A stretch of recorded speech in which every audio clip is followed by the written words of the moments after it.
September 1983. The Mojave Desert. Dawn. The sun had not yet risen over Edwards Air Force Base, but the heat was already building, shimmering off the concrete runways, like a promise of the brutal day ahead. In a secure hangar at the far edge of the facility, away from prying eyes and satellite cameras, something unprecedented was about to happen. Two aircraft stood side by side in the dim light, two machines of war born on opposite sides of the Iron Curtain, designed by engineers who had never met, built to destroy each other. And yet, standing there in the half-darkness, they looked almost like twins. The first was the A-31 Sledgehammer, American. Painted in desert camouflage, its nose tilted downward in an aggressive stance like a predator ready to strike. Beneath that nose, barely visible in the shadows, was a six-barreled cannon, capable of firing over 4,000 rounds per minute. The men who flew it called it the Hammer. The men who designed it called it a miracle of engineering. The men who had died testing it called it nothing at all. The second aircraft was a MiG-27, Soviet. It had arrived 3 months earlier, flown across the Iron Curtain by a defector whose name was still classified. Its paint was faded, its markings hastily covered with gray primer, but the shape was unmistakable. The swept wings, the duck nose profile, and beneath that nose another cannon, another 6 barrels, another 4,000 rounds per minute. Two hammers, two nations. One impossible question. A man stood between them, his shadow stretching across the concrete floor as the first rays of sunlight crept through the hangar doors. He was not tall, but he carried himself with the quiet confidence of someone who had faced death so many times that it no longer frightened him. His name was Werner Hoffmann. 3 months ago, he had been a captain in the East German Air Force. Now he was something else entirely. A defector, a traitor, a man without a country. Werner looked at the two aircraft and felt something he could not quite name. Pride, perhaps, at having survived. Fear, certainly, of what came next. But beneath it all, something deeper. A question that had haunted him since childhood, since the nights when his father would sit alone in the dark humming American songs he should not have known. What had happened to his father in Texas? The answer to that question had brought Werner here, to this hangar, to this moment. And the answer would change everything he thought he knew about America, about the Soviet Union, and about the machines of war that both nations had built to destroy each other. But we are getting ahead of ourselves. To understand what happened in that hangar in September 1983, we need to go back. Back 6 months to a hospital room in Dresden. Back 40 years to a prisoner of war camp in the Texas sun. Back to the moment when a young German soldier first tasted American bacon and realized that everything he had been taught was a lie. This is a story about two pilots, two aircraft, two nations locked in a Cold War that threatened to turn hot at any moment. But more than that, this is a story about fathers and sons, about enemies who became friends, about the moments that define us and the secrets we carry to our graves. It begins, as so many stories do, with a death. March 1983, Dresden, East Germany. The hospital smelled of disinfectant and despair. Werner Hoffmann walked through the corridors with the careful steps of a man who did not want to be there, past rooms filled with the sick and the dying, past nurses who looked at his uniform and quickly looked away.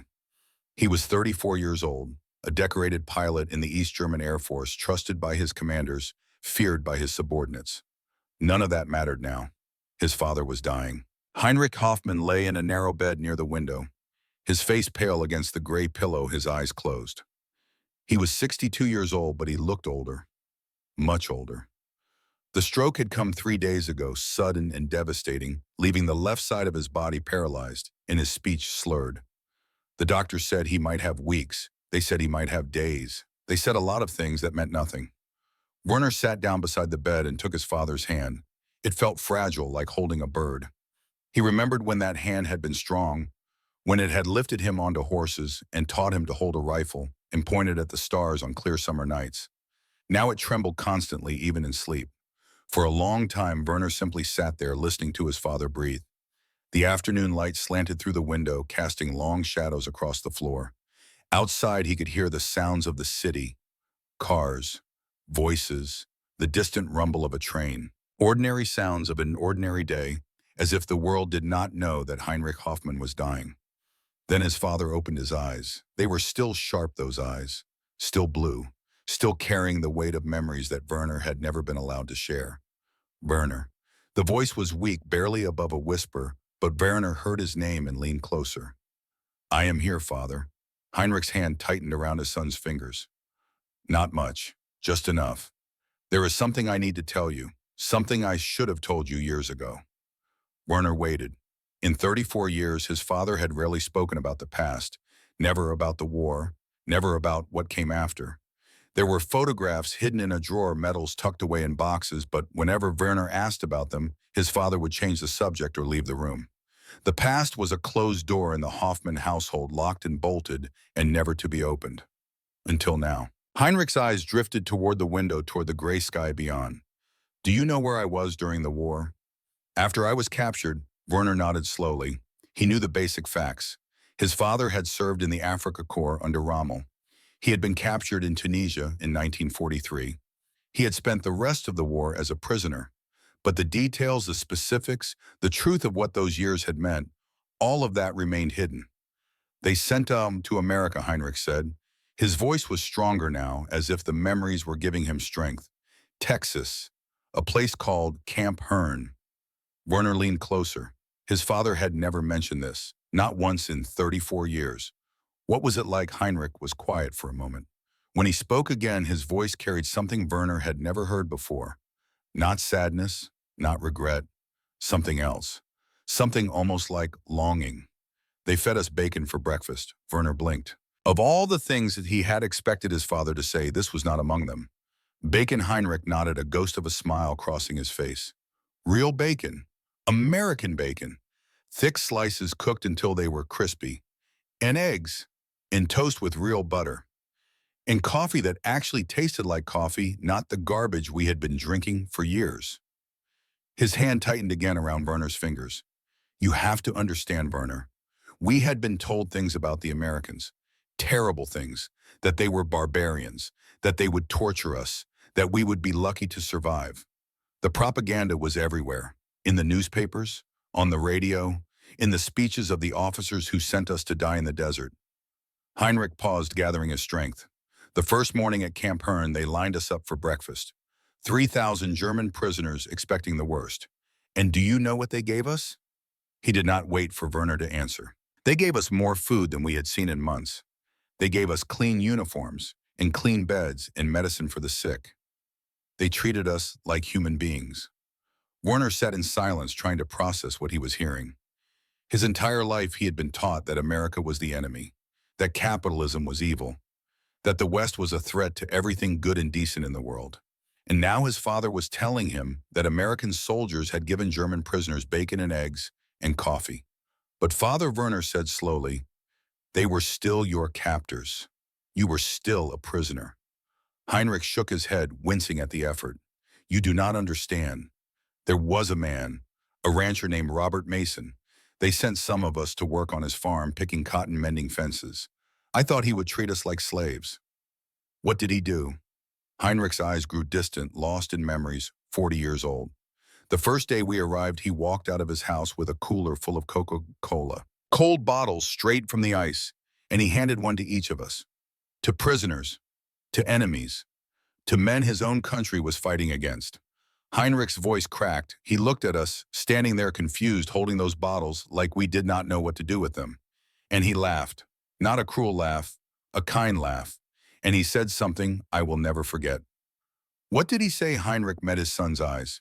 He said, boys, the war belongs to the politicians. Here you are, just men working my land, and I will treat you the way I treat anyone who works for me.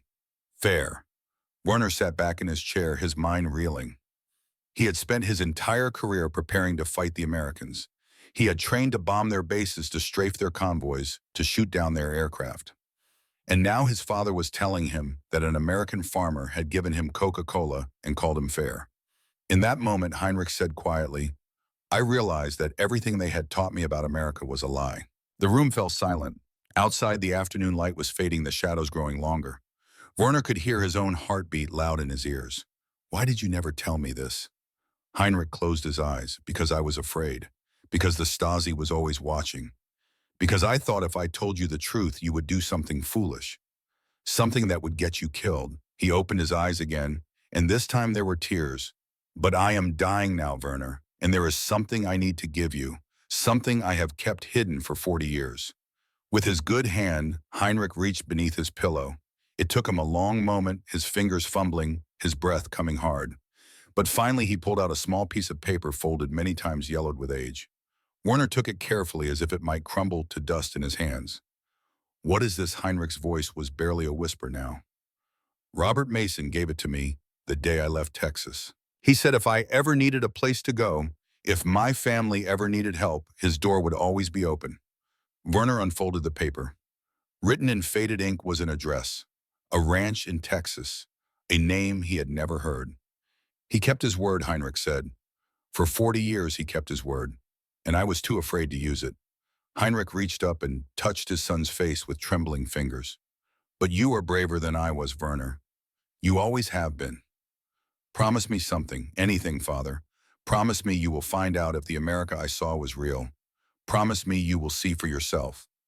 Werner looked at the paper in his hand. An address in Texas, a door that had been open for 40 years. "I promise," he said. Heinrich Hoffmann closed his eyes. The ghost of a smile crossed his face. "Good," he whispered. "Good." He did not speak again. 3 weeks later, he was dead, and Werner Hoffmann was left with a promise he did not know how to keep. What would make Werner finally act on that promise? What would push him to betray everything he had sworn to serve? The answer came 3 weeks after his father's death on a training flight that would change everything. April 1983, Brandes Air Base, East Germany. The MiG-27 sat on the runway like a sleeping dragon, its swept wings catching the early morning light. Werner had flown this aircraft over 800 hours. He knew every switch, every gauge, every quirk of its temperament. He knew how it handled in a deep, how it responded in a turn, how it felt when the engines pushed him back into his seat at full throttle. But today was different. Today he had been ordered to test the aircraft's primary weapon. The GSH-630 cannon, 6 barrels, 30mm rounds, 5,000 rounds per minute. It was the most powerful aircraft-mounted gun ever built, capable of destroying a tank in a single burst. It was also, as Werner was about to discover, capable of destroying the aircraft carrying it. The mission briefing had been simple. Fly to the target range at low altitude. Engage the simulated convoy. Fire for 3 seconds, return to base. What the briefing had not mentioned was this. 2 other pilots had attempted the same test in the previous month. One of them was dead. The other was in a military hospital refusing to speak to anyone. Werner did not learn this until it was too late. He took off at 0530 hours, climbing into a gray sky heavy with clouds. The MiG-27 responded smoothly, its engine howling as he banked toward the target range. Below him, the East German countryside rolled past in a patchwork of fields and forests, small villages still dark in the early morning. At 0547 hours, he reached the target zone. A row of old trucks had been arranged on a dirt road painted to look like enemy vehicles. Werner descended to 200 meters, adjusted his speed to 750 kilometers per hour, and lined up his approach. His finger found the trigger. He had fired the GSH-630 before, but always in short bursts. Half a second, maybe a full second. Just enough to see the tracers and feel the kick. 3 seconds would be different. He squeezed the trigger. What happened next would haunt Werner for the rest of his life. The cannon did not simply fire. It roared, it screamed, it unleashed a torrent of 30mm shells that turned the air itself into a weapon. The sound was beyond anything Werner had ever experienced, a noise so loud that it seemed to bypass his ears entirely and vibrate directly through his skull. But the sound was not the worst part. The recoil was the worst part. 5.5 tons of force slammed into the aircraft. Not once, not twice. Continuously for 3 full seconds, the equivalent of a car crashing into the MiG-27 every single second, Werner held the trigger. The entire aircraft shook. Shook is too gentle a word. The aircraft convulsed. It thrashed. It felt as if some giant hand had grabbed the MiG-27 and was trying to shake it apart. Werner could not see his instruments. They had become blurs, the needles vibrating so fast they were invisible. The HUD flickered and died. Warning lights began to flash red and yellow and white, but he could not read them because his eyes were shaking in their sockets. 3 seconds. An eternity. When Werner finally released the trigger, he could not hear anything. His ears were ringing so loudly that the world had gone silent. His hands were shaking. His chest ached where the harness had dug into his body. And when he blinked the tears from his eyes and looked at his cockpit, he saw something that made his blood run cold. The windscreen had cracked. A thin line ran from the left corner down toward the center, barely visible, but absolutely real. If he had fired for one more second, the windscreen might have shattered. At 200 meters and 750 kilometers per hour, that would have killed him instantly. Werner flew back to base in a daze. He landed. He climbed out of the cockpit. He did not speak for 20 minutes. Later, the ground crew would find 17 bolts that had shaken loose from their mounts. They would find cracks in the fuel system. They would find stress fractures in the frame around the cockpit. The aircraft that Werner had trusted with his life had nearly killed him. But that was not the worst part. The worst part came an hour later when Werner walked into his commanding officer's office and asked a simple question. What happened to Schneider and Weber, Lieutenant Schneider and Second Lieutenant Weber, the two pilots who had attempted the same test, the ones no one had told him about? Colonel Muller looked at Werner for a long moment. His face was unreadable. Schneider is dead, he said finally. His canopy failed during the test. Structural fatigue from the cannon vibration. And Weber survived, but he will never fly again. The damage to his spine from the sustained vibration was permanent. Werner felt the room tilt around him. Why was I not informed of this? Because Moscow ordered us not to inform anyone. They did not want pilots to know that the aircraft could kill them even when it was working correctly. Werner stood in that office and something broke inside him. For 10 years he had served the East German Air Force. He had believed in the cause. He had trusted his commanders. He had flown missions that could have started World War III, all because he believed he was protecting his homeland. And now he learned that his commanders had sent him into a cockpit that might have become his coffin, and they had not even warned him. In that moment, Werner Hoffmann thought of his father, of the address in Texas, of the promise he had made, and he began to plan. It would take 3 weeks to work out the details, to study the flight patterns near the border, to calculate fuel consumption, to prepare himself mentally for what he was about to do. On May 3, 1983, Werner Hoffmann took off from Brandes Air Base on a routine patrol mission near the West German border. He never came back. What Werner discovered when he reached America would change everything he thought he knew about the Cold War.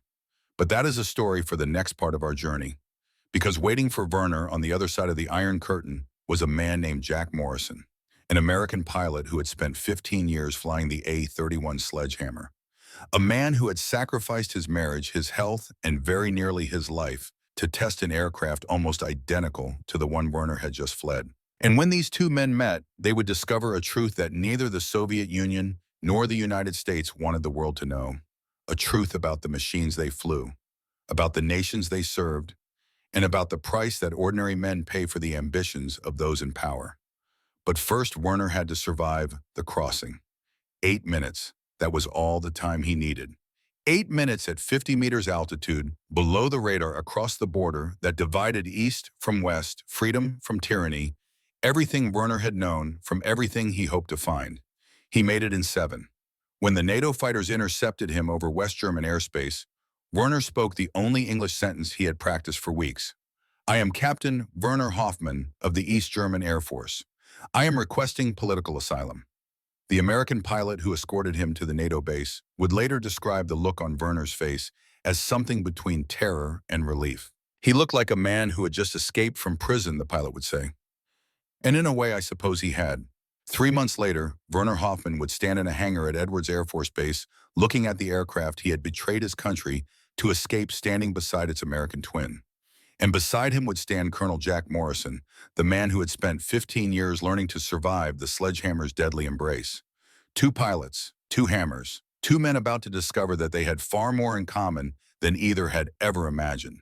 But what connected them went deeper than aircraft or ideology. It went back 40 years to a ranch in Texas, to a man named Robert Mason, to a bottle of Coca-Cola offered to a prisoner of war. The full story of that connection would take Werner and Jack on a journey neither expected. A journey to Texas, a journey into the past, a journey that would answer the question Werner's father had carried to his grave. Was the America he remembered real?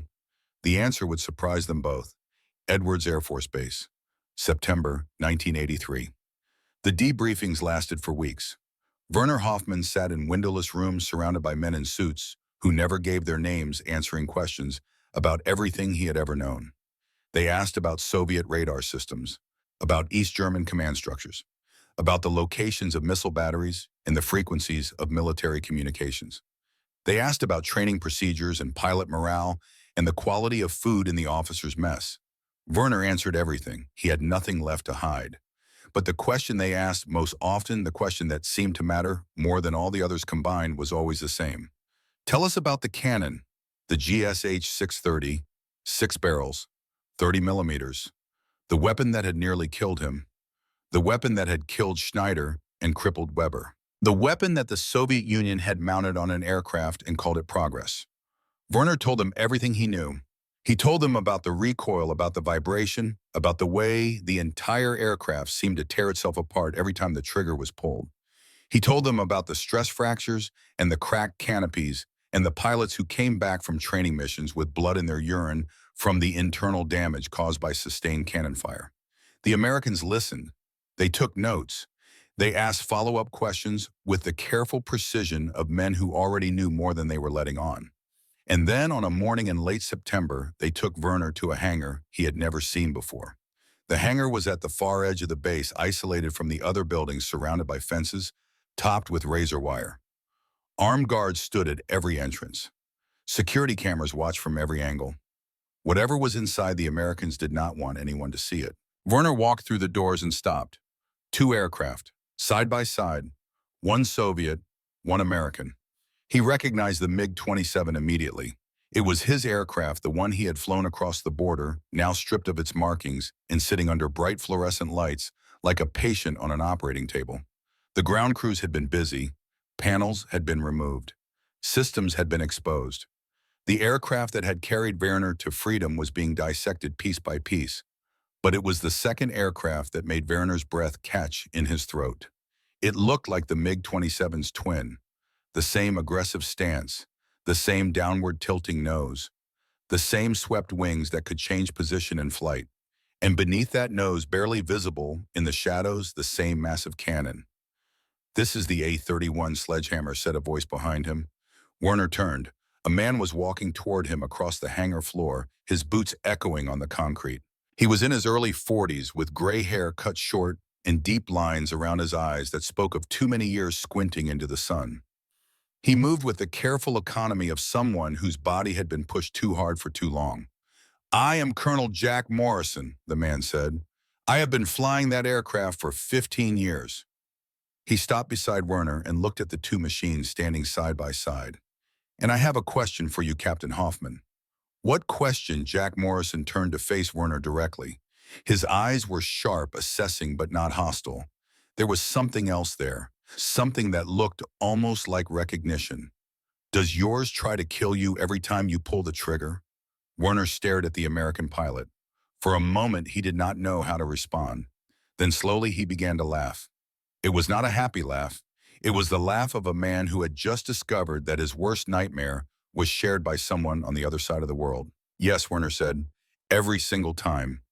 Jack Morrison nodded slowly. "Good," he said. "Then we have something to talk about." They talked for hours that first day, and the next day, and the day after that. At first, their conversations focused on technical matters, cannon specifications, recoil measurements, structural stress tolerances. The Americans had volumes of data on the A-31, and they wanted to compare it with everything Werner knew about the MiG-27. The similarities were remarkable. Both aircraft had been designed around the same impossible concept. Take the most powerful cannon ever mounted on an aircraft and build a plane to carry it. Both nations had arrived at almost identical solutions. Variable geometry wings, reinforced cockpits, massive single engines optimized for low-altitude power. And both nations had discovered the same terrible truth. The cannon was too powerful, the recoil too severe, the vibration too extreme. Every time a pilot fired the weapon at full capacity, he was gambling with his life. The A-31 had killed 4 test pilots during development. Jack Morrison had personally witnessed 2 of those deaths. He had been the one to tell off the widows. He had been the one to stand at the funerals and watch the flag-draped coffins lowered into the ground. "We called it the sledgehammer," Jack said one afternoon, as they sat in his office looking at photographs of crashed aircraft. But the pilots had other names for it: the shaker, the widowmaker, the flying coffin. He pushed a photograph across the desk toward Werner. It showed an A-31 lying in pieces on the desert floor, smoke still rising from the wreckage. That was test flight number 31, Captain Thomas Reed, 29 years old. He fired the cannon for 4 seconds instead of 3. The vibration cracked his canopy. He ejected at 800 feet. The parachute did not have time to open. Werner looked at the photograph for a long time. "We had similar losses," he said quietly, "but they told us it was pilot error. They said the men who died had made mistakes." Jack shook his head. "They lied to you, just like they lied to us. The politicians wanted a weapon that could stop a Soviet tank column. The engineers gave them one, and the pilots paid the price." Werner set the photograph down. "Why do you keep flying it?" Jack was silent for a moment. When he spoke, his voice was distant, as if he were speaking to himself as much as to Werner. "Because someone has to. Because if I do not fly it, someone else will. Someone younger, someone with less experience, someone who might not survive the things I have survived." He paused. "And because I made a promise to every pilot who died testing this aircraft, I promised that their deaths would not be meaningless, that I would make it safer, that I would figure out how to tame the beast." "Have you?" Jack looked at the A-31 through his office window. "I have learned to live with it. I am not sure that is the same thing." As the days passed, their conversations began to shift. They spoke less about technical specifications and more about their lives, about the choices they had made and the prices they had paid. Jack told Werner about his marriage, about Sarah the nurse he had met in San Antonio in 1970, about the early years when they had been happy when Danny was born, when the future seemed bright and full of possibility. And then he told Werner about the later years, about the missed dinners and the broken promises, about the nights when he came home so exhausted he could barely speak, and the nights when he did not come home at all. About the arguments that grew louder and the silences that grew longer, until finally there was nothing left but paperwork and lawyers and a son who looked at him like a stranger. "She said I loved the aircraft more than I loved her," Jack said. "I told her that was not true, but maybe it was. Maybe I did not know how to love anything that was not trying to kill me." Werner understood. He understood better than Jack could have known. "I never married," Werner said. "I told myself it was because of the career, because a pilot in the East German Air Force could not afford attachments. But the truth is I was afraid. Afraid of what? Afraid of becoming my father. Afraid of carrying secrets that would eat me alive. Afraid of loving someone and then losing them because of choices I could not explain." Jack looked at Werner with new understanding.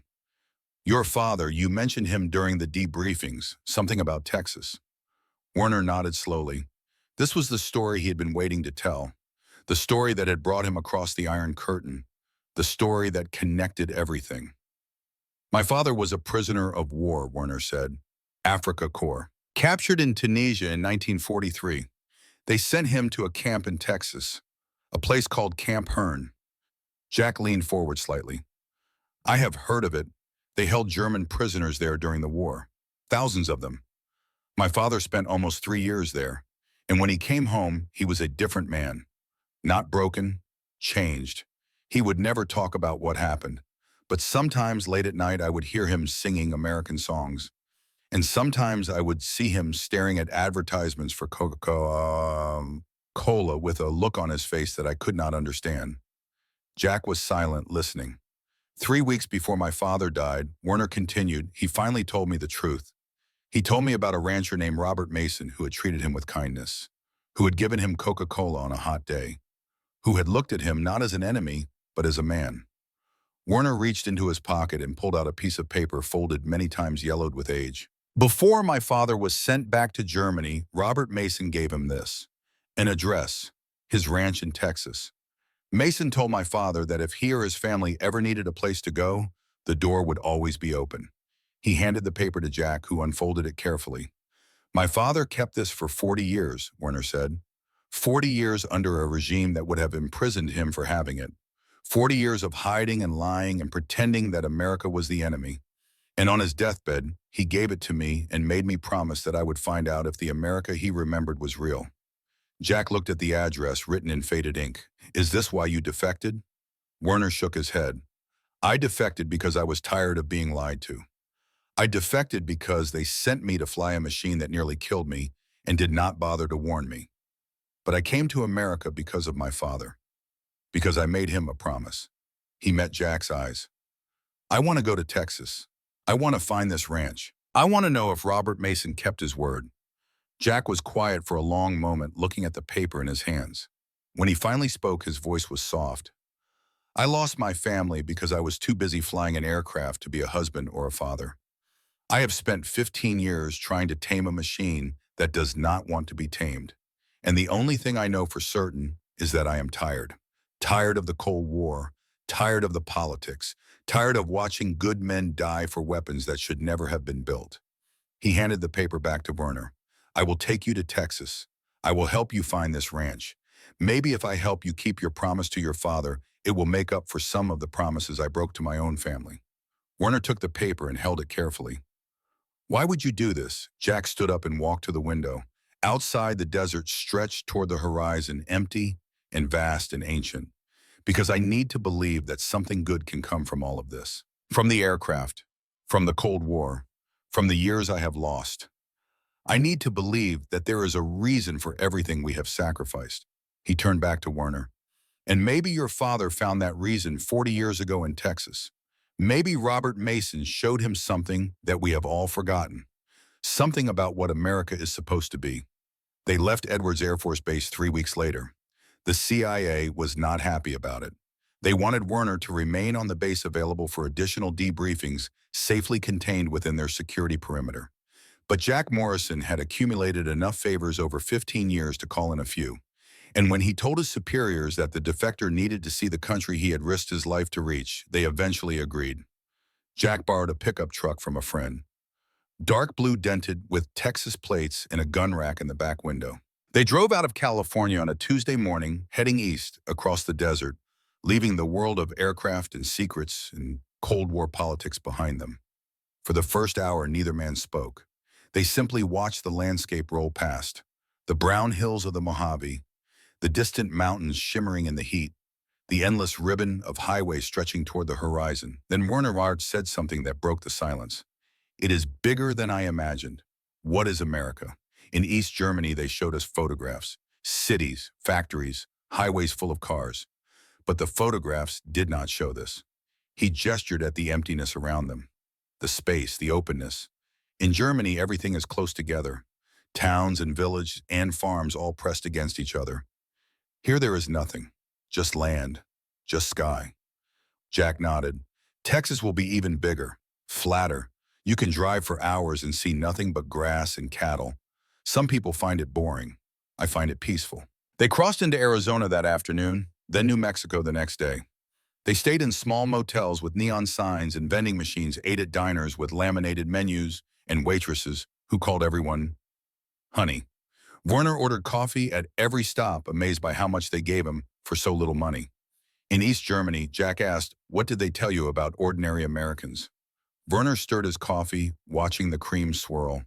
They told us you were exploited by the capitalist system, that the workers lived in poverty while the rich lived in luxury, that everyone was miserable but too brainwashed to realize it. Jack laughed. And what do you think now? Werner looked around the diner. A family at one table, the children arguing over who got the last piece of pie. An old man at the counter reading a newspaper, completely unbothered by the world. A young couple in the corner holding hands and whispering to each other. I think they lied to us, Werner said quietly, about everything. They reached Texas on the third day. The landscape changed as they crossed the border. The mountains fell away. The desert gave way to grassland. The sky seemed to grow larger, expanding in every direction until it felt like the entire world was nothing but earth and blue. Werner pressed his face to the window like a child watching the ranches roll past. Cattle grazing in enormous fields. Windmills spinning slowly in the afternoon breeze. Pickup trucks kicking up dust on dirt roads that led to nowhere. My father saw this, Werner said. 40 years ago, he stood under this same ski. Jack nodded. Different time, different circumstances, but the same Texas. The land does not change much here. The people do not change much either. They found the Mason Ranch late in the afternoon. It was not hard to locate. The address led them down a county road to a wooden gate with a sign hanging above it. Mason Ranch, established 1892. The letters were faded but still legible, painted in white against dark wood. Jack stopped the truck, and they sat there for a moment looking at the gate. "Are you ready?" Jack asked. Werner took a deep breath. "I have been waiting for this my entire life. I am not sure anyone can be ready for that." They drove through the gate and followed a dirt road toward a cluster of buildings in the distance. A farmhouse, a barn, several outbuildings. Nothing fancy, nothing modern, just a working ranch that had been standing for almost a century. A dog began barking as they approached. A moment later, a man emerged from the farmhouse and stood on the porch, shading his eyes against the afternoon sun. He was in his late 50s with gray hair and weathered skin and the broad shoulders of someone who had spent his life working with his hands. He watched the truck approach with the wary patience of a man who was used to unexpected visitors. Jack parked the truck and they climbed out. The dog circled them, sniffing, then apparently decided they were acceptable and wandered away. The man on the porch did not move. "Can I help you?" Jack stepped forward. "We are looking for anyone who might remember a man named Robert Mason. He would have owned this ranch during the 1940s. The man's expression changed. Suspicion gave way to surprise. "Robert Mason was my father. He passed away in 1979. I am William Mason." Werner felt his heart pounding in his chest. He stepped forward, the piece of paper clutched in his hand. "Mr. Mason, my name is Werner Hoffman. My father was Heinrich Hoffman. He was a German prisoner of war who worked on this ranch in 1944 and 1945. Your father gave him this address and told him that if he ever needed help, the door would always be open." William Mason stared at Werner for a long moment. His eyes went to the paper in Werner's hand, then back to his face. "Heinrich," he said slowly. "The German with the blonde hair. The one who could play the harmonica." Werner felt tears spring to his eyes. "You remember him?" "Remember him?" William stepped down from the porch and walked toward Werner. "My father talked about him for the rest of his life. He said Heinrich was the finest man he ever met. He always hoped that someday Heinrich would come back." He stopped in front of Werner and looked at him closely. "You have his eyes," William said. "The same blue. I would have known you anywhere." He held out his hand. "Welcome to Texas, son. You have been a long time coming." Werner shook the offered hand, unable to speak. 40 years of secrets. 40 years of waiting. And now standing in the Texas sun, holding the hand of a stranger who remembered his father with love, Jack Morrison watched from beside the truck. And for the first time and longer than he could remember, he felt something that might have been hope. But the day was not finished with its revelations. William Mason led them inside the farmhouse. The interior was simple but comfortable, filled with the accumulated possessions of multiple generations. Photographs on the walls, furniture worn smooth by decades of use, the smell of coffee and leather and wood polish. "Please sit down," William said. "I have something I need to show you." He disappeared into a back room and returned a moment later carrying a small wooden box. "My father kept this in his desk," William said. "He told me that if anyone ever came looking for Heinrich Hoffman, I was supposed to give them what was inside." He set the box on the table and opened it. Inside was a letter, a single sheet of paper covered in careful handwriting, folded once and never sent. Werner picked it up with trembling hands. "My father wrote this in 1946, William said. "Right after the prisoners were sent home. He wanted to mail it to Heinrich, but there was no address, no way to find him. So he kept it, 40 years waiting for this moment." Werner unfolded the letter and began to read. "Dear Heinrich, I do not know if this letter will ever reach you. I do not know where you are or what has become of you. But I need you to know something, and I hope that somehow, someday, these words will find their way to your eyes. In the months you worked on my ranch, you taught me more than any book ever could. You taught me that enemies do not exist. There are only men pushed onto different sides of a war they did not start. You taught me that kindness can cross any barrier, even the fences of a prisoner of war camp. When I handed you that bottle of Coca-Cola on your first day here, you looked at me like I had given you something precious. And I realized then that you had expected cruelty. You had expected hatred. You had expected to be treated as less than human. I hope I showed you something different. I hope I showed you what America is supposed to be. Not perfect, not always kind, but trying, always trying to be better than we were yesterday. If you are reading this letter, it means you survived. It means you made it home. It means the war did not destroy you. And if your family is reading this, it means you kept me in your heart the way I have kept you in mine. Whoever you are, wherever you are, know this, the door of the Mason Ranch will always be open to you. Today, tomorrow, 40 years from now, you are welcome here. Your friend Robert Mason Werner set the letter down. He could not see. His eyes were full of tears. Beside him, Jack Morrison sat in silence, watching a promise kept across 4 decades, across an ocean, across the Iron Curtain itself. And in that moment, in a farmhouse in Texas, surrounded by the ghosts of men who had chosen kindness over hatred, both pilots understood something profound. The Cold War, the aircraft, the weapons capable of destroying the world. None of it mattered as much as this, a letter never sent, a door always open, a friendship that outlasted nations and ideologies and time itself. Warner looked at William Mason. Your father, he said, his voice breaking. Your father gave my father hope. For 40 years that hope kept him alive. And now it has brought me home. William Mason reached out and put his hand on Werner's shoulder. Then stay, he said. Stay as long as you need. The room my father prepared for Heinrich is still here. It has been waiting. Werner could not answer. He simply nodded, tears streaming down his face. And Jack Morrison, watching from across the table, made a decision. He would call his son. Tonight, he would tell Danny that he was sorry, that he wanted to try again, that it was not too late to keep the promises he had broken. Because if Robert Mason could wait 40 years for a friend who might never come, then Jack Morrison could find the courage to reach out to a son who had never stopped hoping.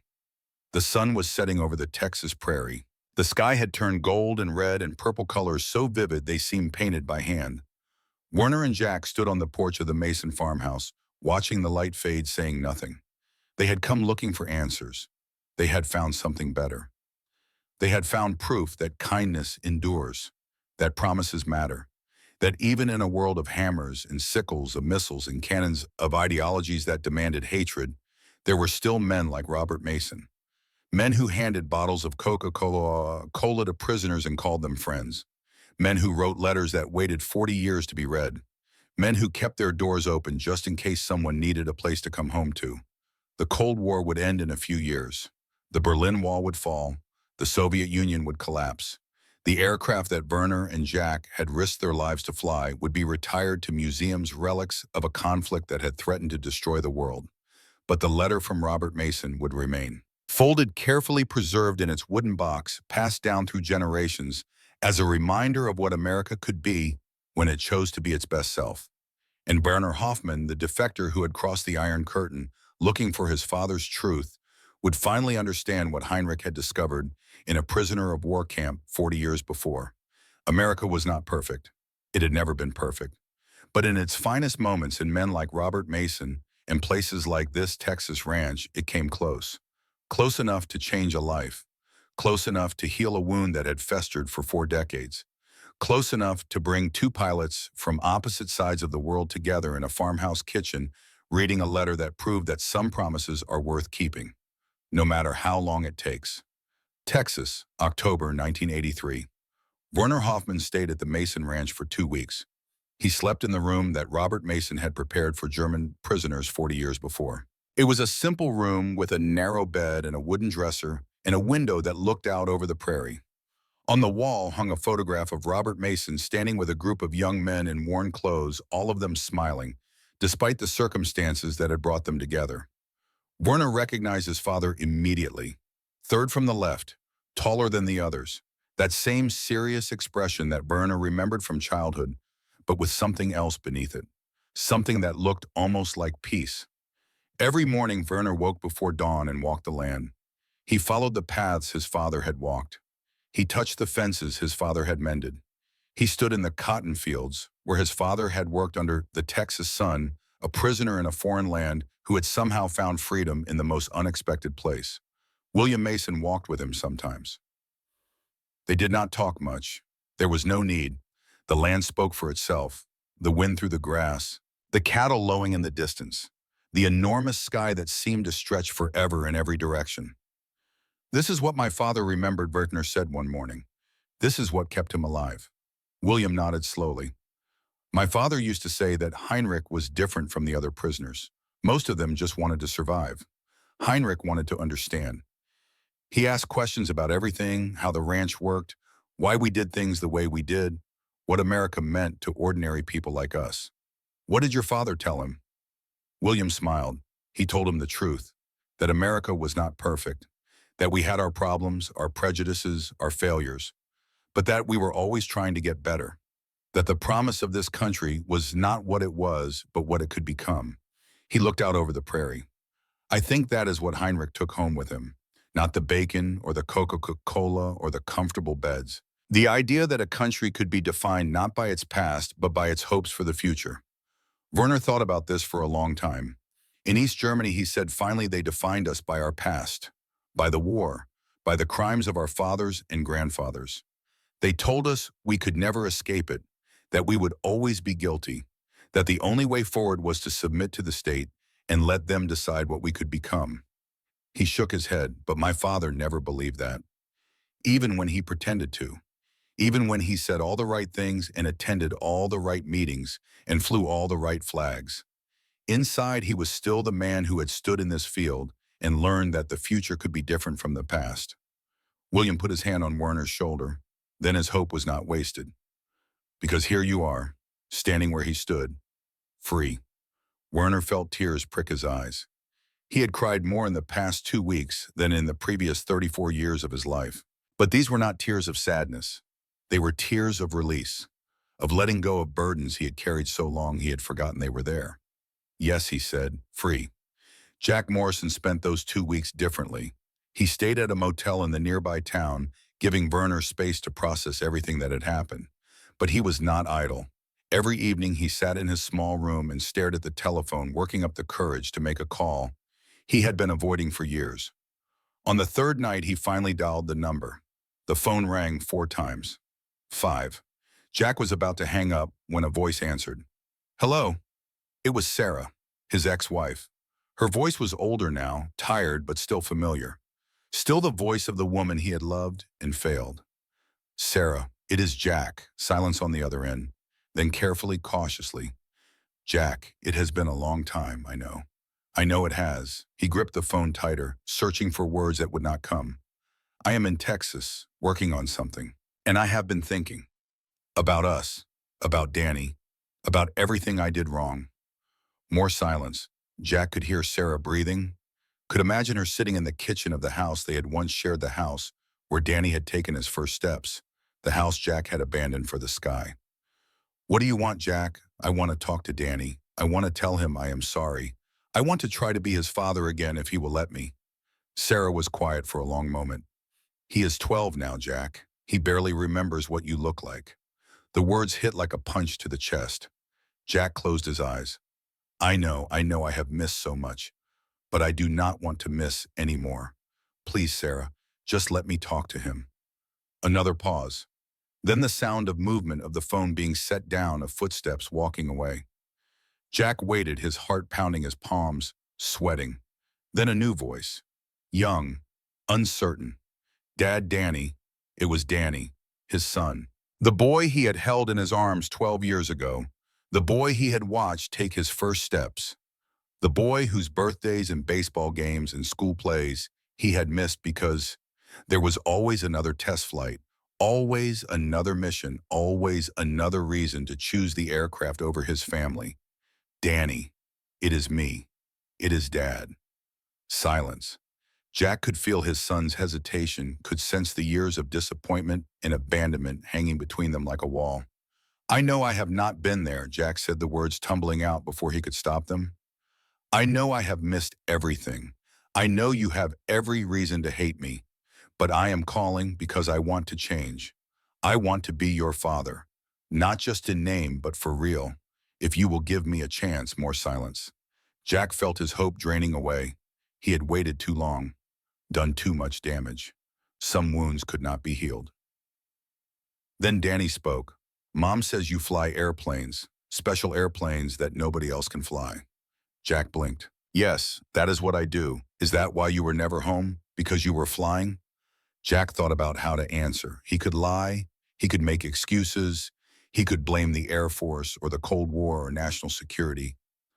But he was tired of lies, tired of excuses, tired of being anything other than what he was. Yes, he said, and no. The truth is I was scared. Scared of being a husband, scared of being a father, scared of failing at something that mattered more than flying. So I ran away to the only place I felt safe, the cockpit. He paused. But I was wrong, I know that now. Flying was never the thing that mattered most. You were. You and your mother. And I am sorry it took me so long to understand that. Danny was quiet for a moment. Are you still scared? Jack thought about Werner, about Heinrich, about Robert Mason and the letter that had waited 40 years, about doors that stayed open and promises that were kept across decades and continents. Yes, he said, I am terrified. But I am more scared of losing you forever than I am of trying and failing. So I am asking you, Danny, will you give me a chance? Will you let me try to be your dad? The silence stretched on. Jack could hear his own heartbeat loud in his ears. Then Danny said something that Jack would remember for the rest of his life. Okay, Dad, but you have to promise me something. Anything. You have to promise that this time you will not disappear. That when you say you will be there, you will actually be there. No more broken promises. Jack felt tears streaming down his face. I promise, Danny, I promise. And this time he meant it. Christmas, 1983. Werner Hoffman stood in the control tower at Edwards Air Force Base watching Jack Morrison's son climb out of a rental car and look around with wide eyes. Danny Morrison was 12 years old with his mother's dark hair and his father's sharp eyes. He walked with the uncertain gait of a boy who did not quite know what to expect, who had been disappointed too many times to fully trust and hope.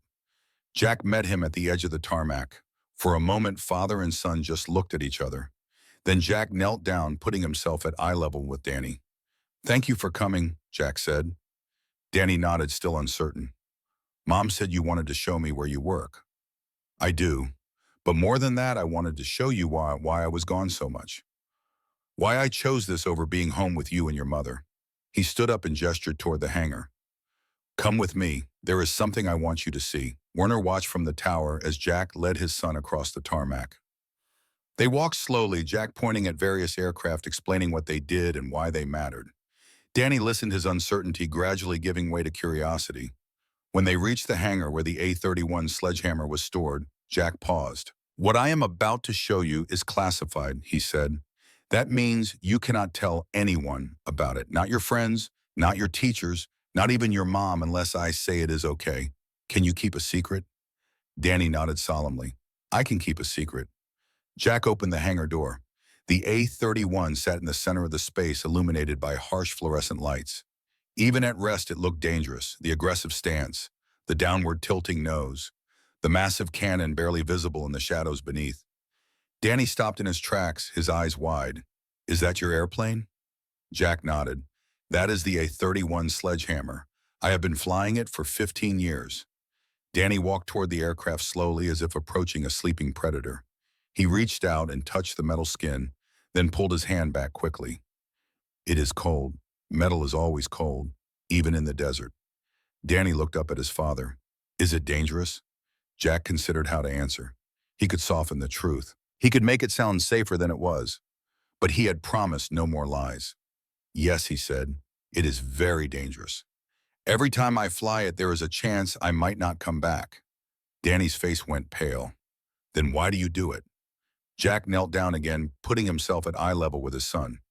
Because if I do not fly it, someone else will have to. Someone younger, someone with less experience, someone who might not know how to survive the things I have learned to survive. He paused. When I first started flying this aircraft, 4 pilots died during testing. 4 men with families, with children, with people who loved them. I watched them die. I went to their funerals. I told their widows how sorry I was. Danny's eyes were filling with tears. And after each funeral, I promised myself that I would learn from their deaths, that I would figure out what went wrong and how to fix it, that I would make the aircraft safer so that other pilots would not have to die. Jack put his hand on Danny's shoulder. That is why I was gone so much. Not because I did not love you, but because I was trying to save lives. Trying to keep other fathers from leaving their sons the way those pilots left theirs. Danny wiped his eyes with the back of his hand. Did you make it safer? Jack nodded slowly. I did. It is still dangerous. It will always be dangerous. But because of what I learned, fewer pilots die now than before, and that means more fathers come home to their sons. Danny looked at the aircraft, then back at his father. I think I understand, he said. I do not like it, but I understand. Jack pulled his son into a hug. I am sorry, Danny. I am sorry I was not there. I am sorry I chose this over you. But I promise from now on things will be different. I will still have to fly sometimes, but I will always come home, and I will always be there when you need me. Danny hugged him back tight. Okay, Dad, I believe you. From the control tower, Werner watched father and son embrace in the shadow of the aircraft that had taken so much from both of them. And he thought about his own father who had never had this chance, who had carried his secrets to the grave without ever telling his son the truth. But Heinrich's secrets had led Werner here, to America, to Texas, to this moment of reconciliation that he was privileged to witness. Perhaps that was the meaning of it all, not the aircraft or the Cold War or the ideologies that divided the world, but this, fathers and sons, promises kept, doors that stayed open. Werner smiled and wiped his eyes. His father would have been proud. The years passed. Werner Hoffman became an American citizen in 1988. He settled in Texas not far from the Mason Ranch and opened a small flight school where he taught young pilots the basics of aviation. He married a woman named Catherine, a librarian from Austin, with kind eyes and a gentle laugh. They had 2 children, a boy and a girl, and Werner made sure they knew the story of their grandfather Heinrich and the ranch where he had found hope. Jack Morrison retired from the Air Force in 1995 with the rank of colonel. His relationship with Danny improved, slowly rebuilt through countless phone calls and visits and the gradual accumulation of trust. Danny graduated from the Air Force Academy in 1994 and became a pilot himself, though he flew cargo planes rather than experimental fighters. He said he had seen enough of what those aircraft did to the men who flew them. The Cold War ended in 1991. The Soviet Union collapsed. The Berlin Wall fell.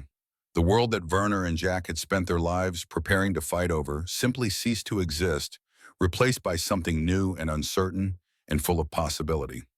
The MiG-27 was retired from service. The A-31 Sledgehammer was retired too. Both aircraft ended up in museums displayed behind ropes and glass relics of an era when 2 superpowers had pointed enough weapons at each other to destroy the world several times over. Sometimes Werner would visit the museum where the MiG-27 was displayed. He would stand in front of the aircraft he had once flown, the aircraft that had nearly killed him, and he would think about all the things that had to happen for him to be standing there. His father's capture, Robert Mason's kindness, the address hidden for 40 years, the decision to fly across the Iron Curtain. So many small moments, so many choices that could have gone differently, and yet here he was, free, alive, home. In 2005, Werner and Jack met again. They had stayed in touch over the years, exchanging letters and phone calls, visiting each other occasionally when their schedules allowed. But this meeting was different. This was intentional. This was planned. Werner had invited Jack to Texas, to the house he had built within sight of the Mason Ranch. William Mason had passed away in 2001, but his children still worked. The land still kept the door open, still remembered the story of Heinrich Hoffman and the promise their grandfather had made. Jack arrived on a September afternoon driving a rental car up the dirt road to Werner's house. He was 62 years old now, his hair completely gray, his movements slower than they had been. But his eyes were still sharp, still carrying the weight of everything he had seen. Werner met him on the porch. They shook hands, then embraced 2 old men who had once been young warriors on opposite sides of a war that never quite happened. "Thank you for coming," Werner said. "Thank you for asking." They sat on the porch as the sun began to set, drinking coffee and watching the sky turn gold and red and purple. For a long time, neither spoke. They did not need to. They had said everything that needed saying years ago. Now they simply enjoyed each other's company, two survivors of a conflict that had defined their lives. Then Jack broke the silence. I have been thinking about something you asked me a long time ago when we first met at Edwards. What did I ask? You asked if I thought it was worth it. The aircraft, the testing, the men who died. You asked if I thought any of it was worth the price we paid. Werner nodded slowly. I remember. I did not answer you then. I did not know how. But I think I know now. He leaned back in his chair, looking out at the Texas prairie. The aircraft were not worth it. The weapons were not worth it. The Cold War, the arms race, the billions of dollars spent on machines designed to kill, none of that was worth a single human life. He paused. But what came from it? You finding freedom.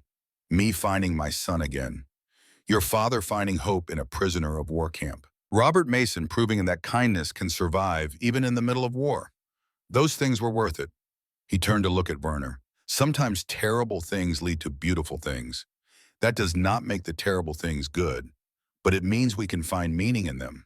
We can take the pain and the loss and the sacrifice, and we can build something better from the ashes. Werner thought about this for a long moment. My father used to say something similar. He said that the war took everything from him, his youth, his country, his faith in humanity, but it also gave him something. The memory of an American rancher who treated him like a man, and that memory was worth more than everything he lost. Jack nodded. Robert Mason gave your father a gift, not just the Coca-Cola or the kindness or the address he kept for 40 years. He gave him proof that goodness exists, that even in the darkest times there are people who choose light over darkness, hope over hatred, love over fear. He smiled.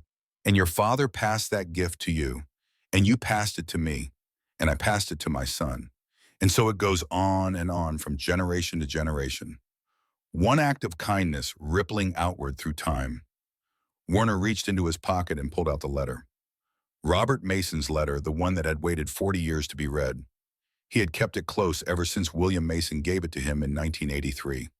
It was worn now, the paper soft from being handled so many times, the ink faded, but still legible. He handed it to Jack. Read it again. Jack unfolded the letter carefully and read it aloud, his voice soft in the evening air. Dear Heinrich, I do not know if this letter will ever reach you. I do not know where you are or what has become of you. But I need you to know something, and I hope that somehow, someday, these words will find their way to your eyes. He paused, then continued.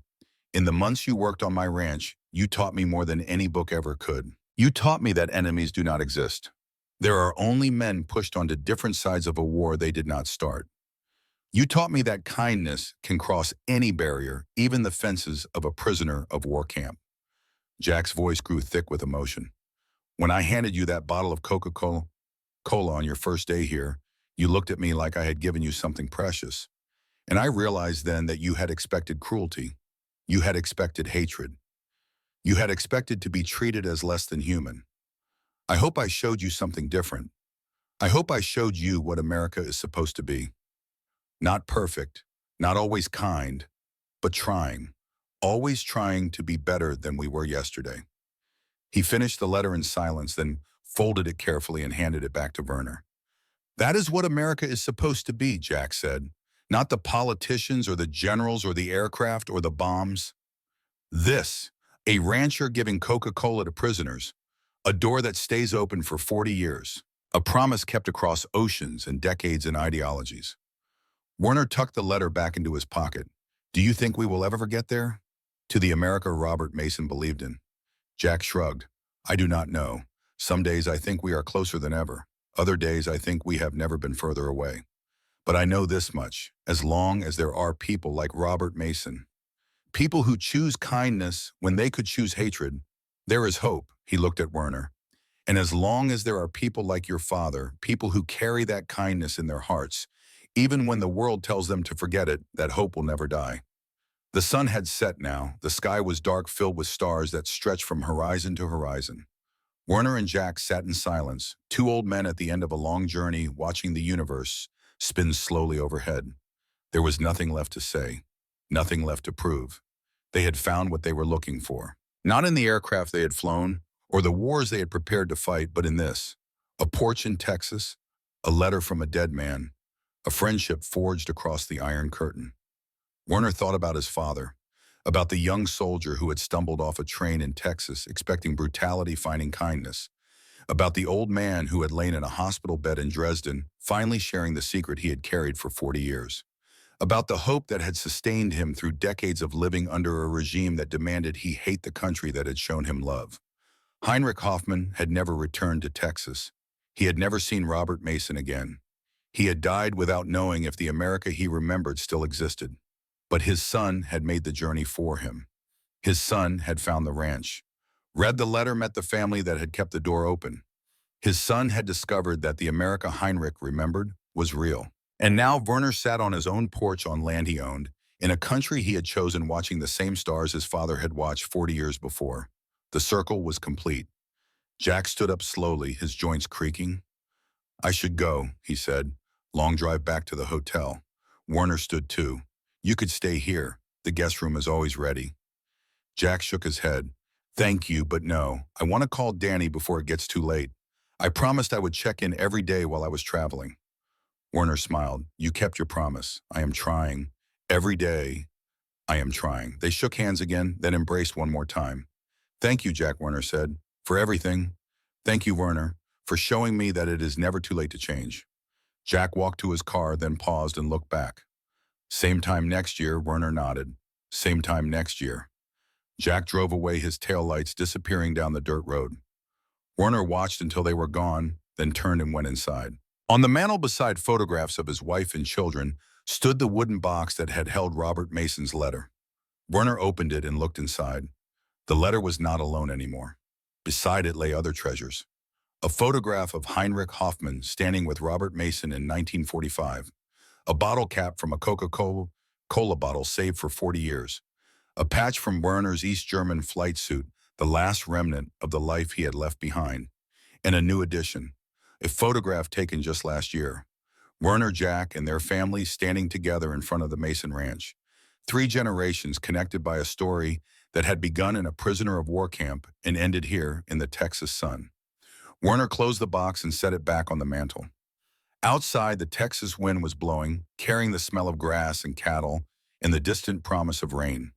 The same wind that had blown across this land for thousands of years. The same wind that had greeted Heinrich Hoffmann when he stepped off that train in 1944, a prisoner expecting the worst, finding something better. The same wind that would blow across this land long after Werner was gone, carrying stories of kindness and hope and promises kept. Werner Hoffmann went to bed that night at peace. He dreamed of his father. Not the old man in the hospital bed, but the young soldier standing in a cotton field, holding a bottle of Coca-Cola, realizing that everything he had been taught was wrong. In the dream, Heinrich turned and saw his son. "You kept your promise," Heinrich said. "I kept my promise," Werner replied. Heinrich smiled. The same smile Werner remembered from childhood, the smile that appeared whenever his father thought no one was watching. "Then it was worth it," Heinrich said. "All of it. The war, the prison, the 40 years of secrets. It was all worth it. Because it led you here." Werner woke to the Texas sunrise, tears on his face, his father's words echoing in his heart. It was worth it. All of it. Because it led here. To freedom. To family. To home. To the America that Robert Mason had believed in, and Heinrich had remembered, and Werner had finally found. The end. But not really. Because stories like this do not end. They continue generation after generation, pass from parents to children, from friends to strangers, from one heart to another. Somewhere in Texas, the Mason Ranch still stands. The door is still open. The promise is still kept. And somewhere in the world right now, someone is offering kindness to a stranger. Someone is choosing hope over hatred. Someone is proving that enemies do not exist, only men on different sides of a conflict they did not start. That is the legacy of Heinrich Hoffmann and Robert Mason, of Werner and Jack, of everyone who has ever looked at another human being and seen not an enemy, but a friend waiting to be made. If this story has touched you, share it with someone you love. And if you have stories like this in your own family, stories of kindness across borders, of friendships that defied politics and ideology, tell them. Write them down. Pass them on. Because these stories matter. They remind us of what we can be. They show us the America that Robert Mason believed in. They prove that even in the darkest times, light endures. Thank you for listening, and remember, the door is always open.